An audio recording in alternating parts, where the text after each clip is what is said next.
The wind over Fort Kincaid Military Academy always had a bite to it, even in summer. The buildings were old, stone gray, and towering, designed decades ago to intimidate rookies and break down egos before training even began. On that particular morning, the sky was clear but sharp with sunlight, cutting across the parade ground like a spotlight. New cadets stood in nervous clusters, clutching their folders, waiting for their assignment officers.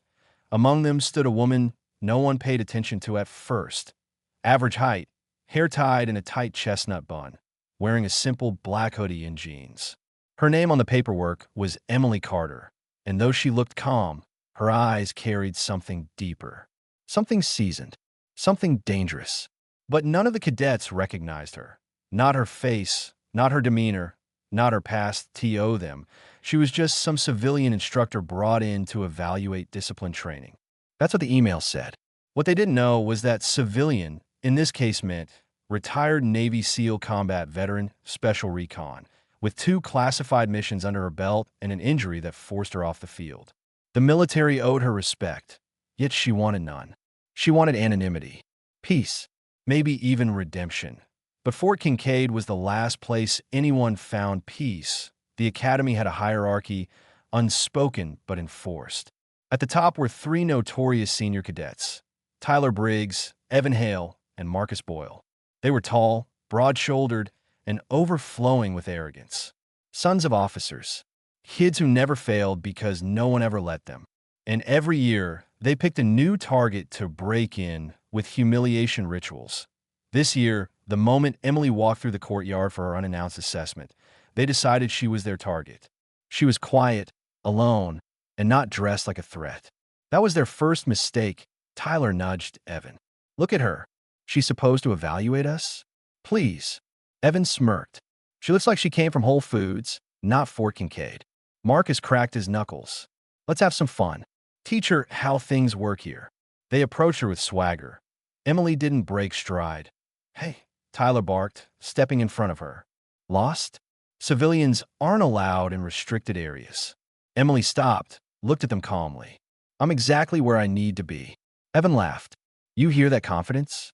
Goo." Marcus moved closer, towering over her. "You didn't show respect." Emily raised an eyebrow. "Did I forget to bow?" They weren't used to pushback. Tyler stepped closer, invading her personal space.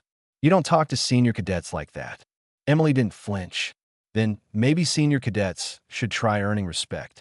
That one sentence struck the fragile egos like a sledgehammer. The anger was instant and dangerous. The rest of the day, whispers followed her. Cadets stared. Some looked curious, others uneasy. Emily felt the tension, but ignored it. She was here for her assignment: evaluate the academy's discipline training and submit a report. No more, no less. But the trio wasn't finished.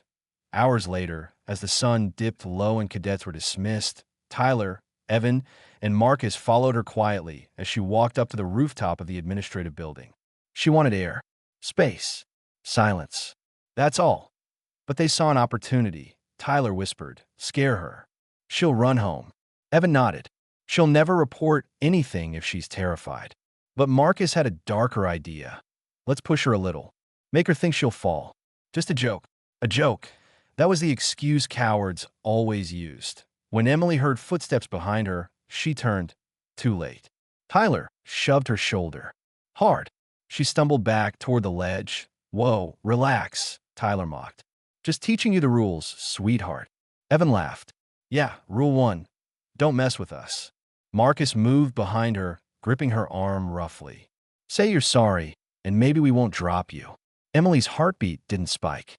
Her breath didn't hitch. Training kicked in, not fear. But she also knew one wrong motion could send her over the edge. The rooftop was 5 stories up. A fall could cripple her again, or kill her. She scanned them in a millisecond. Tyler's stance open, arrogant. Evan's feet too close together. Marcus gripping her wrong, thumb extended. Amateurs, but she remained still, waiting, calculating. Tyler stepped forward and sneered. "Say the words. I'm nothing here." Emily didn't move. Marcus tightened his grip. "Say it." Evan scoffed. "What's she gonna do? Cry?" And then Tyler crossed the line. He leaned in close, eyes burning with that cruel pleasure bullies love. Say it, BTCH. That word, that tone, that intent, that IT flipped a switch deep inside her. Once she thought she'd locked away the day she left the teams, Emily looked slowly from one face to another, and she smiled. Not a friendly smile, but a seal smile, controlled, cold, calculated. You boys picked the wrong woman today. Before they understood what was happening, Emily grabbed Marcus's extended thumb, twisted it, and redirected his weight. In one fluid motion, she slammed him onto the concrete. His head hit the ground with a loud crack. Evan froze. Tyler lunged. Emily sidestepped, using Tyler's momentum against him, hooking her leg behind his ankle and sending him sprawling onto his back with a hard thud. Evan swung clumsily. Emily ducked, elbowed him the ribs, and flipped him over her shoulder. His breath exploded out of his lungs.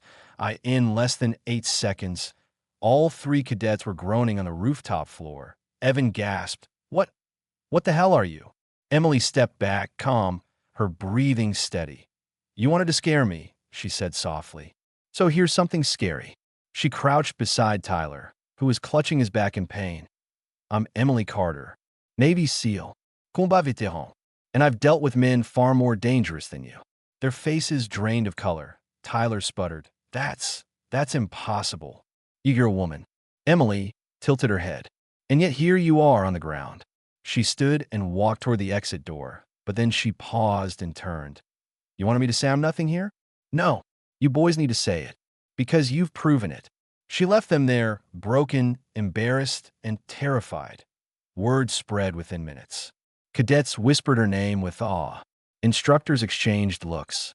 Some even smiled quietly, knowing justice had finally landed at Fort Kincaid. But the story wasn't over. The next morning, Commander Reeves, the base director, called Emily into his office. He was strict, respected, and no nonsense. Miss Carter, he started, I've already received a dozen complaints from the cadets you hospitalized. Emily remained silent. And I also received 26 statements from witnesses describing how those same cadets harassed, threatened, and attacked you. Reeves leaned back, steepling his fingers. Tyler Briggs, Evan Hale, and Marcus Boyle have been suspended. But that's not enough. Your report could shut down their entire branch of training. Emily inhaled. I didn't come here to destroy careers. Reeves nodded. Then what do you want? Emily looked out the window at the courtyard below. Young cadets running, learning, becoming stronger. I want discipline, she said softly. Real discipline. Not privilege. Not bullying. Strength rooted in honor. Reeves watched her carefully. What do you propose? Emily turned back. Make me an instructor. Let me rebuild what these boys try to ruin. Reeves cracked the first smile he'd shown all year. You start Monday. But the news didn't sit well with the disgraced trio. Their families were furious. Their fathers, colonels and commanders, demanded answers. Yet the investigation was clear. The cadets were at fault. And Emily? She became a legend overnight that on her first day as a discipline instructor, every cadet stood straighter when she passed. Even the cockiest ones lowered their voices. Emily handled them with the same calm intensity she'd shown on missions. She pushed them, trained them, transformed them. Some hated her, most feared her, but all respected her. Especially Tyler Briggs, he avoided her for weeks, guilt clawing at him. One afternoon after training, he approached her quietly while she packed equipment. Ma'am, he said stiffly. I need to say something. Emily didn't look up. Go ahead. Tyler swallowed hard. I am sorry. I was stupid, arrogant. You didn't deserve what we did. Emily met his eyes. No anger, no pity. Why did you do it? She asked. Tyler hesitated. Because I thought rank made me powerful. It doesn't, Emily said. Character does. Tyler nodded slowly. I want to do better. Emily stood straight. Then earn it. From that day on, Tyler trained harder than anyone. Not for approval, not for pride, but for redemption. Months passed, and Emily turned Fort Kincaid into one of the most disciplined academies in the region. Bullying dropped. Morale rose. Cadets protected each other instead of competing for cruelty. Emily became more than an instructor. She became a symbol. But late one night, she returned to the rooftop, the place, everything changed. She stood at the edge, staring at the open sky. She thought of the missions she lost friends on, the battles she survived, the injuries that ended her career, and the boys who nearly pushed her off this very ledge. Life was strange. Full circle moments were stranger. Then her phone buzzed. A notification that a message from Commander Reeves. Your full-time contract has been approved. Fort Kincaid wants you to stay permanently. Emily exhaled, a feeling of peace spreading through her chest. She looked out over the academy. Maybe, she whispered, this is where I was meant to be. And then she turned to the camera, because this story, like always, was being told on Grow for Justice. Before we continue, the narrator says, if you're watching this on Grow for Justice, hit the subscribe button, support our channel, and tell us where in the world you're watching from. Your support helps us create more powerful, real-life, inspired justice stories. Back in the story, Emily walked down from the rooftop feeling lighter than she had in years. And somewhere in the dorms, 3 cadets who once tried to destroy her now trained harder because of her. Not out of fear, but respect, because they learned the truth. Strength isn't loud. Power doesn't brag. And justice always finds its way, even on a cold rooftop at Fort Kincaid.